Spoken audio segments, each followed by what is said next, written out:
1991. The skies over Iraq shimmered in the heat as the most advanced air defense network outside the Soviet Union came to life. Radar dishes whirred. Signal acquisition nodes locked in. Dozens of Soviet-supplied SA-2 and SA-6 batteries came online, stretching from Basra to Baghdad, in layered rings of steel and signal. Command centers designed in Moscow flickered with scope data. Every operator was ready. Every frequency was tuned. Then, silence. The network was active, but nothing showed up. The radar scopes were clean too clean. AWACS warnings had said the Americans were coming. The airspace should have been crowded with incoming signatures. But the screens displayed only a vast, empty void. On a ridge hundreds of kilometers away, an EA-6B Prowler flew in wide arcs, silent and unarmed, but its effect was devastating. Its ALQ-99 jamming pods flooded the airspace with false returns, ghost signals, and deceptive sweeps. In some cases, it simply erased entire frequency bands from the Soviet-designed radar systems. What Iraqi officers saw as silence was actually something far worse. It was electronic dominance. From Baghdad command centers to isolated SAM emplacements in the desert, Soviet-trained crews stared in disbelief. They adjusted dials, rebooted systems, even radioed for backup targeting data. Nothing worked. By the time their radars saw anything, the U.S. strike waves had already passed through. Missiles had hit their targets. Jets had turned home. The war was being waged in the electromagnetic spectrum, and the Soviets had lost before the first shot was fired. For decades, Soviet planners believed their integrated air defense system was the most formidable shield on Earth. Dozens of nations adopted it. Thousands of personnel were trained in its use. It had protected North Vietnam. It had menaced NATO. But this wasn't Vietnam. This was electronic obliteration. And the Americans had brought a weapon the Soviets never truly understood. Not a bomb, not a plane, but a system that could turn off the enemy's eyes. One Soviet advisor in Baghdad reportedly stared at the empty radar screen and muttered, "They're flying above us, but we're already dead." The Integrated Air Defense System, or IADS, was the Soviet Union's proudest export during the Cold War. It was more than hardware. It was a worldview. At its core, the system assumed one thing above all, that visibility meant control. From the 1960s onward, Soviet planners engineered a layered approach to air defense, one designed to counter NATO's superior air power through coordination, automation, and redundancy. Early warning radars spotted incoming threats. Ground control intercept stations passed that data to missile batteries. Command centers stitched everything together, forming what they believed was a seamless net of detection, reaction, and destruction. But that belief rested on assumptions forged in the 1950s, assumptions already outdated by the time of the Gulf War. The first wrong assumption, radar superiority, would always give them the advantage. The Soviet system presumed that radar was both necessary and sufficient. As long as they could see the incoming threat, they could shoot it down. But in Iraq, the Americans weren't interested in being seen. They brought F-117's cruise missiles and jammers. Even conventional aircraft flew under the protection of ECM bubbles that distorted radar returns, redirected signals, or simply made entire formations vanish. The second assumption, the system could operate under pressure. Soviet doctrine imagined intense combat, but not electronic chaos. Their model depended on precise handovers between units' reliable comms and synchronized engagement zones. When American ECM platforms disrupted frequency bands or sowed signal confusion, the entire chain of command faltered. SAM operators couldn't confirm targets. Fire control centers hesitated. Coordination fell apart. And the third assumption, American ECM had limitations. Soviet analysts had studied jamming tactics from Vietnam. They expected temporary disruptions, not full-spectrum dominance. The idea that a single EA-6B or EF-111A could black out an entire radar grid or spoof it into wasting precious missiles on non-existent targets seemed absurd, until it wasn't. In simulator exercises back in Moscow, operators could always reboot the system. They could switch frequencies. They could react. But in the desert during real-time warfare, there was no reset button. American ECM struck not only with technology, but with timing. They jammed just before a radar handoff. They spoofed just as missiles were locked. They broke the rhythm. And the Soviet system collapsed under its own rigidity. It had been built to fight a visible war. But the Americans weren't playing that game anymore. The Soviet air defense doctrine wasn't just about equipment. It was a philosophy of control born in an empire that feared surprise more than failure. To prevent another Operation Barbarossa, a sudden, devastating strike from above Moscow had built a doctrine centered on detection escalation and centralized retaliation. At its heart was an ironclad belief that wars could be won through the management of information, tracking, tagging, and responding in sequence. But this structure relied on signals, and signals could be attacked. The Soviet-style integrated air defense system was designed to be multi-layered from long-range search radars to mid-range fire control sites and close-in missile batteries. Each radar was tuned to a specific band covering overlapping zones with interlocking fields of fire. Communications were routed through secure links, often hardwired. In theory, it was redundant and resilient. In reality, it was brittle. One weakness, the command flow was top-down. Field operators had little authority to fire independently. Decisions passed up and down a vertical chain. That made the system slow in a dynamic environment and lethal only when it worked as a single machine. When the machine lost input, it stopped working. The Americans had studied this for years. Operation Igloo White in Vietnam had taught them that radar-dependent systems could be blinded, misled, or overwhelmed. What they lacked then in technology they made up for in Gulf War era: precision, smarter jammers, agile platforms, and near real-time battlefield intelligence. By 1991, the U.S. had built an ecosystem of electronic warfare. EF-111A Ravens flew ahead of strike packages, detecting radar emissions and responding with digital deception. EA-6B Prowlers orbited at standoff range, saturating the spectrum with false signals and noise. EC-130H Compass Call aircraft jammed communications between batteries and command centers. It wasn't just noise, it was orchestration. Each aircraft played a part in a symphony of confusion, denying Soviet-style networks the ability to coordinate, communicate, or even understand what was happening. A radar site might see targets, but couldn't pass data to a missile launcher. A fire control radar might lock on, but to the wrong signal. A command post might detect an intrusion, only to discover it was 200 kilometers away and already too late. The doctrine had never prepared for an invisible enemy, and now the battlefield was being rewritten in real time by enemies who didn't break the Soviet system, but bypassed it entirely.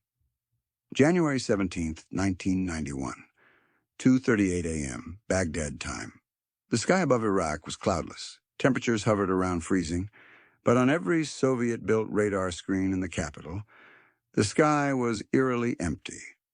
Minutes earlier, coalition aircraft had launched the largest air campaign since World War II.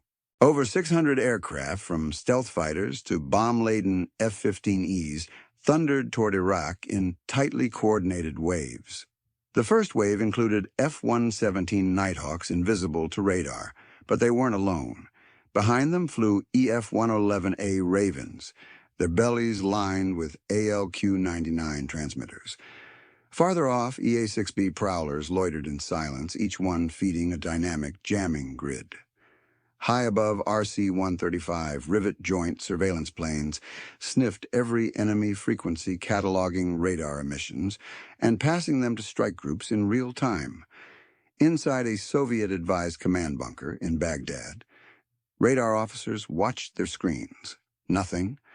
Not a single aircraft, no missile trails, no approaching threat vectors. Then, blackout. Across the IADS network, key radar installations, those running Soviet P-12 and P-35 long-range systems, flickered and died. Screens froze, consoles glitched, emergency relays engaged, then collapsed. The cause wasn't kinetic, it was silence. Across dozens of frequencies, Soviet-style radar sites were being jammed at the source. EF-111As used deceptive, jamming, tricking radars into seeing dozens of ghost targets in the wrong directions. EA-6Bs layered barrage noise over fire control frequencies. Communications between command centers and SAM batteries were severed mid-transmission by EC-138s, leaving missile crews isolated and blind. One Iraqi SA-2 battery attempted to fire on what it thought was an F-15 formation. It was a decoy signal launched from a pod. The battery wasted all 4 missiles, and then it was gone, destroyed by a real F-15E seconds later. That night, more than 100 radar-guided missiles were fired at nothing. Not one aircraft was shot down during the initial raids. Iraqi gunners reported missiles behaving erratically. Others reported radar data that shifted mid-flight targets vanishing, reappearing, or splitting into multiples. To Soviet advisors, it was a nightmare scenario. The system had not failed due to destruction. It had failed because the Americans simply removed its inputs. The grid had no data, and a defense network without data is just hardware. By the end of the night, 6 major Soviet-style radar complexes were destroyed. 3 more were rendered functionally useless by ECM disruption. The IADS had gone dark not because it was attacked, but because it had been ignored and outmaneuvered. The impossible had happened. The most tightly integrated air defense system in the Middle East had been rendered blind without a single bomb, needing to hit a radar dish first. News from Baghdad reached Moscow slowly, first through diplomatic channels, then via panicked communiques from Soviet military advisors embedded in Iraqi air defense units. The content of the reports was shocking, not because of the destruction, but because of the method. There was no contact, one advisor radioed. No warning. The system simply went dark. At the Ministry of Defense, this was dismissed at first as operator error. The American Soviet planners believed had simply overwhelmed the Iraqis with firepower. The idea that a fully deployed Soviet-designed IADS could be dismantled without firing a single shot was to them absurd. After all, the Iraqis had every component of a classic layered defense. Over 500 SAM launchers, dozens of radar sites, thousands of operators trained by Soviet officers. How could it fail? The answer was something the Soviet military culture struggled to accept. The Americans weren't just attacking hardware, they were destroying assumptions. When reports came in that the Iraqis had fired missiles at ghost targets, false returns generated by American jammers, the disbelief deepened. In one case, a full battery had been fooled into launching at a non-existent bomber group. Not a single missile had hit a real aircraft. Worse, the location of the battery was then triangulated by that very launch and promptly destroyed. General Nikolai Ogarkov, long retired but still respected, in military circles reportedly, scoffed at early CIA reports detailing the scale of electronic warfare. "You don't win wars with static," he said. But junior officers in the GRU were already compiling data that pointed to something much more sophisticated. Intercepted signals revealed an eerie pattern. EA-6B jammers knew exactly which frequencies to hit and when. The timing was surgical. They weren't just blanketing the airwaves, they were surgically slicing the Iraqi network apart. Still, many in Moscow refused to acknowledge it. For decades, the Soviet Union had trained its allies in the art of radar warfare. They exported thousands of tons of equipment, doctrine, and instructors. Admitting failure now would mean more than a tactical error. It would mean strategic collapse. Instead, Soviet officials clung to a familiar story: the Iraqis had misunderstood the system. They hadn't implemented proper ECM procedures. They hadn't followed protocols. But behind closed doors, the narrative was changing. Analysts whispered of a new kind of warfare, one that targeted signals instead of soldiers. One that left no smoking wreckage, only silence. And for the first time in decades, Soviet command didn't know how to fight back. As the dust settled from the opening salvos of Operation Desert Storm, Soviet analysts scrambled to explain what had happened. The prevailing theory that emerged in official circles was simple and dead wrong. They blamed stealth. According to this explanation, the radar network hadn't failed. It had simply encountered an enemy that couldn't be detected. Stealth fighters, they argued, were the invisible scalpel that sliced through Iraq's air defense grid. The F-117 Nighthawk was held up as the boogeyman, an aircraft so elusive that it rendered even the best Soviet radar blind. In some ways, this wasn't entirely incorrect, but it missed the larger truth. Stealth alone didn't blind the system. What truly paralyzed Iraq's IADs was the real-time orchestration of electronic warfare, an invisible campaign waged across the electromagnetic spectrum. Soviet doctrine had always seen stealth as a static trait, a shape, a coding, a radar cross-section. They had not envisioned a dynamic environment where aircraft could change the enemy's perception on command. What they misunderstood was the role of U.S. ECM electronic countermeasures. While stealth platforms like the F-117 avoided detection, it was aircraft like the EF-1LMA Raven and the EA-6B Prowler that actively sabotaged enemy sensors. They didn't just disappear from radar, they made others disappear too. They created false echoes, injected deceptive signals, overwhelmed command links, and blocked frequency bands, all while transmitting in coordination with the strikes. But the Soviet theory couldn't account for this nuance. It saw the battlefield in terms of hardware matchups, radar versus stealth SAM versus plane. It ignored the software, the signals, the tactics that evolved in milliseconds. Because in their version of war, jamming was still an auxiliary function. They didn't grasp that in the U.S. model, jamming had become the main weapon. By focusing exclusively on stealth, Soviet command poured resources into developing better radar frequencies, passive detection, and anti-stealth tracking algorithms. But they missed the wider shift one, where American aircraft didn't just fly faster or quieter. They operated inside the opponent's decision cycle. The assumption that stealth alone explained the air grid collapse gave Soviet leadership a false sense of security. It allowed them to believe the failure was rare, isolated, dependent on exotic aircraft. And that meant they never asked the more dangerous question: what if it wasn't the planes that were invisible? What if it was the battlefield itself, with the stealth, did it theory?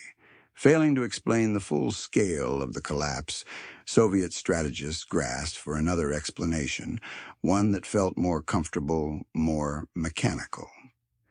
They blamed Iraqi incompetence.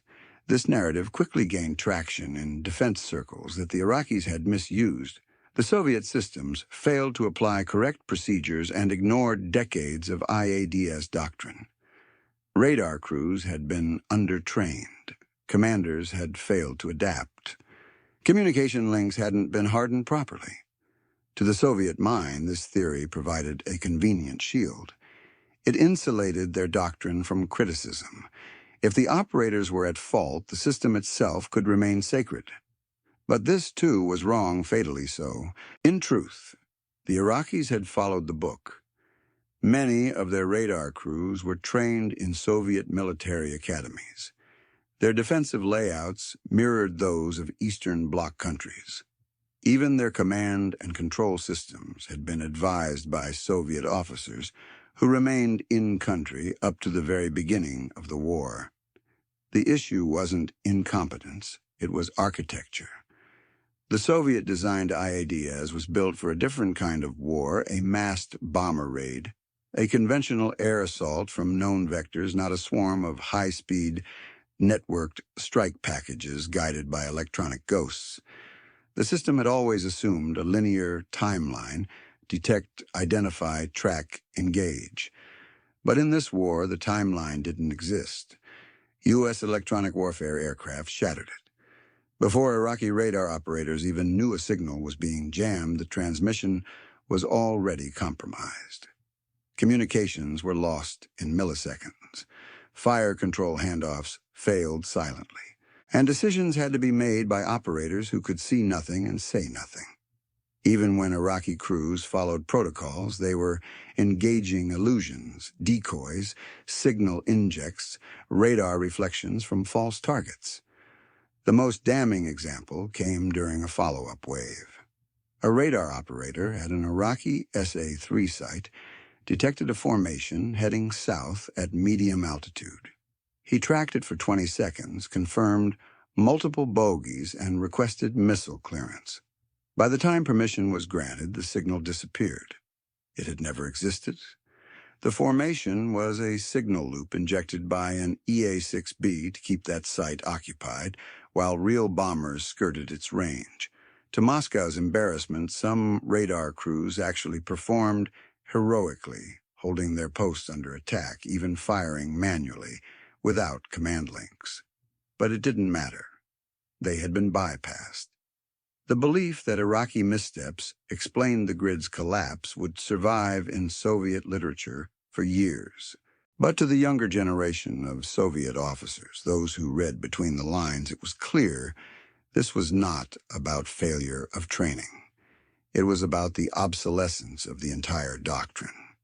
Before the first missile ever hit Baghdad, the Soviet intelligence apparatus had missed the most important shift in modern air power war, had moved into the ether. Throughout the 1980s, GRU analysts tracked U.S. aircraft production, weapons systems, and training exercises. They studied F-15s and F-16s. They modeled stealth geometry. But they underestimated or outright dismissed the creeping dominance of electronic warfare. They had watched the development of aircraft like the EF-111A Raven and EA-6B Prowler, but classified them as support units. Non-lethal, secondary. Their assessments downplayed the role of airborne jamming and signal interference, labeling it a force multiplier, not a primary weapon. That was a critical error. The Soviets had also misunderstood American operational integration. Their doctrine assumed modularity: fighters flew missions, bombers dropped payloads, jammers disrupted radar. In reality, the U.S. Air Force and Navy had fused these roles into a synchronized electromagnetic strike doctrine. By the time Desert Storm began, U.S. planners didn't think of jamming as support. They thought of it as the first attack. Soviet intelligence failed to anticipate the depth of this integration. They didn't understand that every mission was fed by rivet joint signals intelligence, that every strike package was paired with jamming coverage, that each radar site in Iraq had already been mapped, its frequencies, recorded its vulnerabilities, cataloged often months in advance. It wasn't just what the Soviets missed. It was how long they missed it. By the time the war began, the U.S. had completed over 500 simulation drills involving full-spectrum electronic suppression.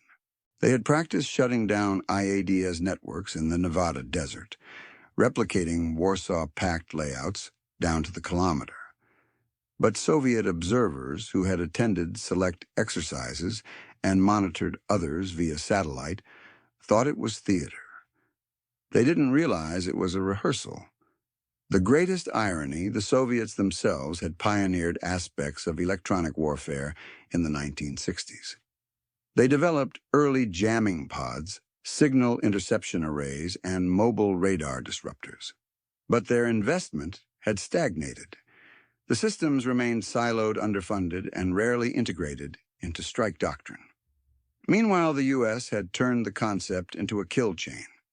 The result was a catastrophic intelligence gap, one that left Soviet advisors stunned as their most prized systems, SAM networks, radar grids, air warning centers were dismantled, not by bombs, but by silence and deception. For a country that prided itself on strategic foresight, the realization was devastating. They hadn't just been outgunned, they'd been outthought. It wasn't a new fighter jet. It wasn't a better bomb.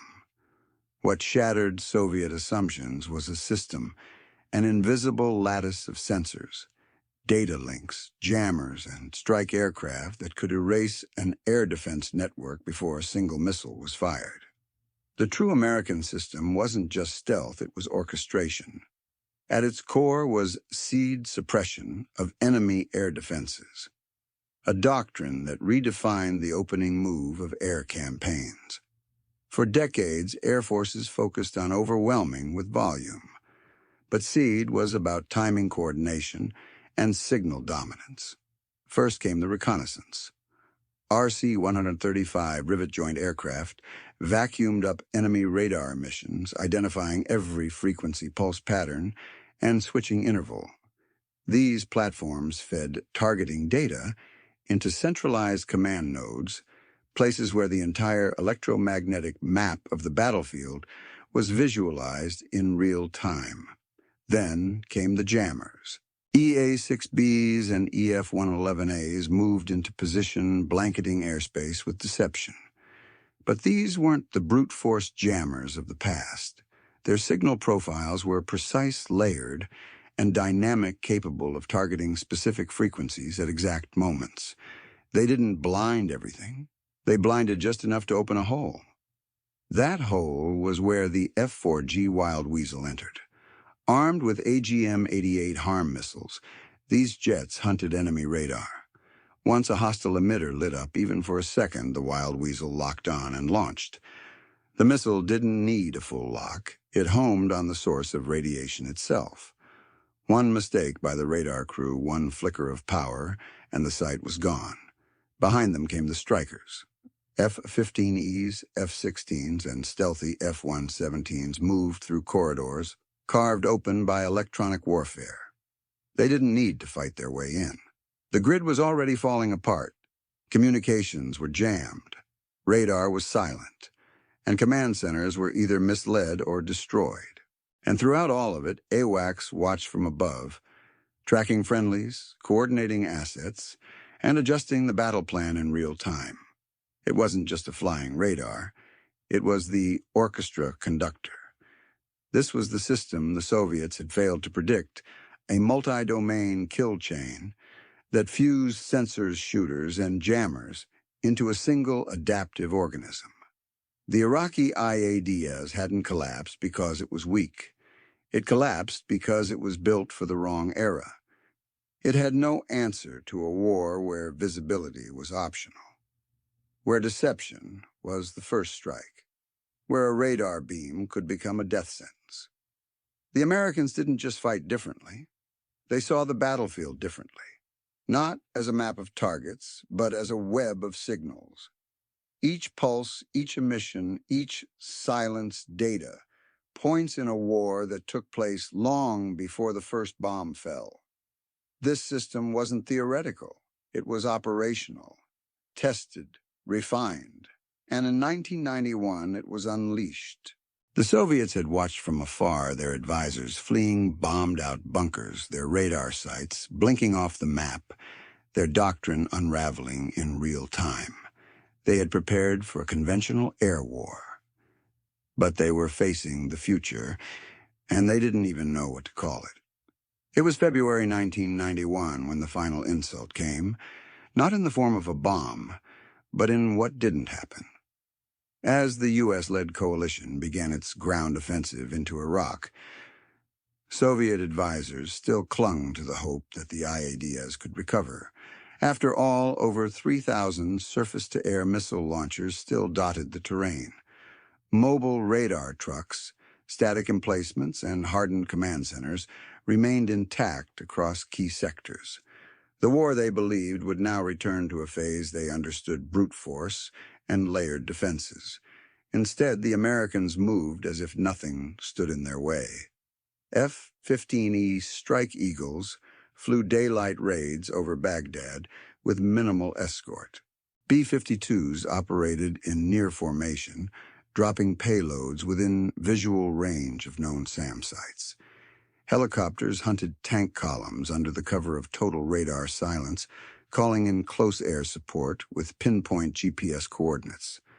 To the stunned Soviet observers, it was the nightmare scenario aircraft operating with impunity over an enemy capital. And all their systems were still there, still powered, still pointed at the sky, yet utterly blind.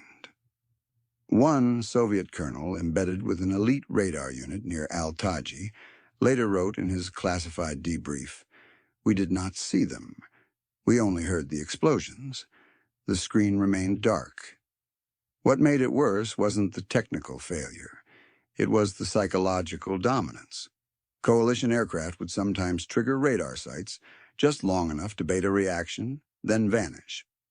When Iraq's few remaining radar operators dared to switch on, they were met with a screaming harm missile 30 seconds later. Even the bravest among them soon stopped trying. Commanders in Moscow watched this unfold through intercepted radio traffic and satellite feeds. They saw radar screens go dark. They saw command bunkers overrun without air resistance. And they watched as American generals briefed the press calmly, listing the number of sorties flown without a single loss to enemy air defenses. It wasn't just defeat, it was exposure. The Soviet-designed IADs had been marketed for decades as a fortress, the layered, impenetrable wall that made U.S. air power obsolete. Countries from Libya to Vietnam had bought into it. Billions had been spent upgrading radar systems, deploying SA-2s, SA-3s, SA-6s, training generations of air defense officers to rely on centralized doctrine. And in just a few days, that entire illusion disintegrated on live television. The Americans weren't just bombing Iraq. They were demonstrating in brutal detail every Soviet vulnerability. Not with some mythical superweapon, but with signals, silence, timing. The humiliation wasn't measured in cities lost, but in truths revealed. That their prized doctrine could be blindfolded, that a radar could be turned into a liability, that air dominance no longer required numbers, just knowledge. The fall of Iraq's air defenses echoed far beyond the desert.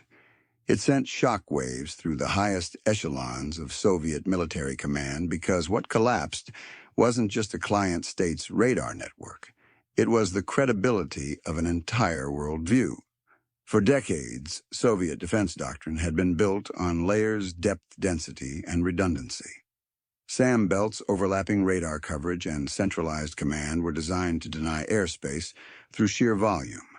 They believed numbers compensated for precision. Mass overcame maneuver. Sensors could outlast stealth. But Operation Desert Storm proved otherwise. When American ECM aircraft and wild Weasels dismantled Iraq's IADs in hours, not weeks, it forced the Soviets to confront an ideological failure. Their strategic assumptions had become obsolete without a single direct confrontation with the United States. In private war colleges and closed-door Politburo briefings, the questions turned grim. If a Tier 2 client state with modern Soviet equipment couldn't hold the sky for a single day, what would happen in Warsaw? In the Baltics, over Moscow, could they defend the homeland at all? The answers were damning. The Soviet Union had poured enormous resources into exporting its IADs as proof of ideological superiority. Its radar systems were supposed to be symbols of socialist engineering, cheaper, tougher, simpler. A perfect weapon for the proletariat against capitalist air power. But now every customer was calling with the same question. Why didn't it work? Eastern Bloc partners grew restless. Warsaw Pact generals began demanding American-style upgrades, mobile jammers, data-linked interceptors, real-time sensor fusion. These weren't features Soviet systems could offer without rewriting their entire military-industrial foundation. And they didn't have the money or the time. Even worse, the Americans weren't even hiding their capabilities anymore. Every strike package, every jamming maneuver, every precision-guided bomb was broadcast on CNN in grainy footage that looked like science fiction to Soviet commanders. It wasn't just a defeat, it was a humiliation in 24-hour loops. Strategically, the revelation was existential. The USSR's deterrent power relied on the belief that its systems could impose costs that American air power would bleed trying to break through. Now that bluff was called. Ideologically, it was a death knell. The doctrine of mass industrial parity had failed. The promise that Soviet technology could close the qualitative gap with the West had been obliterated. And worst of all, it had happened publicly, on foreign soil under American bombs, with Soviet advisors forced to retreat. The collapse wasn't total, yet, but something irreparable had broken. Soviet generals no longer believed in their own machines. When the Soviet Union collapsed 9 months later, the official reasons cited were economic stagnation, political deadlock, and the pressure of reform. But in the war rooms and defense circles that survived the dissolution, another reason was whispered they had lost the future before they knew it had begun. Operation Desert Storm wasn't just a regional conflict, it was a revelation. The images still haunt the archives. Soviet-designed SAM sites exploding in real time, radar operators abandoning consoles, U.S. strike aircraft flying unchallenged through the most heavily defended airspace Iraq could offer, and hovering above it all the ghosts of a doctrine that no longer worked. The real shock wasn't the F-117. It wasn't the B-52s or the Tomahawk missiles. It was silence, the total blinding silence of a radar screen that should have screamed. In the years that followed, Russian defense strategists scrambled to recover. They studied the electronic battles of the Gulf War frame by frame. They reversed their emphasis on centralization. They began funding mobile radar passive detection and networked air defense systems that could operate under electronic duress. But the cost was already paid. Iraq had been the test case, and the test had failed. For the veterans of Soviet command who had watched their systems collapse on live television, the scars ran deep. Many retired in disgrace. Others simply faded into obscurity, their careers bracketed by a single undeniable truth they had prepared for the last war. And America had already designed the next one. Today, the ghosts remain etched into old doctrine manuals, still studied in Russian military academies, still whispered about in defense policy forums, from Kaliningrad to Khabarovsk. The war where the screen went dark. The night the doctrine died. This was the war that wasn't supposed to happen. And when it did, Soviet command didn't just lose a client state. They lost the signal.